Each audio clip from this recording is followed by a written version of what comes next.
Le blender Philips HR 2204 est un modèle qui se veut compact et pratique au quotidien. Polyvalent et autonome, il serait capable de préparer de nombreuses préparations. Cependant, convient-il à tous les profils utilisateurs? C'est ce que nous allons vérifier dans ce test. Ce modèle est l'un des plus petits que nous ayons testé. Il pèse 2,1 kg, ce qui facilite la prise en main. Il comprend un couvercle, 2 lames en inox et 2 poignées. Il est également muni d'un bol d'une capacité de 1200 ml, ce qui en fait un choix idéal pour 2 ou 3 personnes. Celui-ci est équipé d'un bec verseur et d'une graduation min-max à respecter pour éviter les débordements. Par ailleurs, il dispose de 2 boutons, l'un permettant d'allumer et d'éteindre l'appareil, l'autre permettant d'accéder aux 6 programmes: soupe veloutée, soupe moulinée avec morceaux, velouté crémeux, blender, smoothie en 3 minutes et compote en 12 minutes. Notez que ce modèle n'est pas équipé d'un écran. Il est par contre fourni avec un livret de recettes vous permettant de trouver l'aspiration pour des soupes, des compotes et des smoothies. Au niveau des inconvénients, il faut faire attention aux brûlures. Il ne faut pas toucher les parois du bol pendant la chauffe. Ensuite, ce blender produit un peu plus de condensation que d'autres modèles, car il est un peu moins hermétique. Enfin, nous avons observé lors de nos tests qu'il y avait de légères projections de jus par le bec verseur pendant la préparation de notre smoothie. Avec une puissance totale de 1000 watts, ce blender se montre performant au niveau de la chauffe. Lors de nos tests, nous avons obtenu une excellente soupe veloutée et moulinée. Les durées indiquées ont été bien respectées. 18 minutes pour obtenir une soupe veloutée et 25 minutes pour la seconde. Bien que la quantité d'eau ajoutée à la préparation puisse influencer un peu le résultat final, nous avons remarqué que le programme velouté de ce modèle avait été un peu plus convaincant qu'avec celui du Moulinex, pour la même quantité de légumes.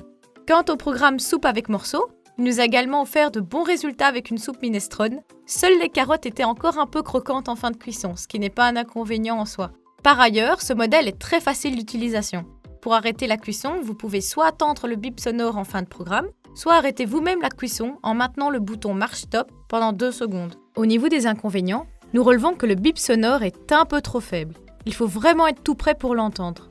Ensuite, nous avons obtenu un résultat moins homogène avec le programme compote que celui du Moulinex Easy Soup.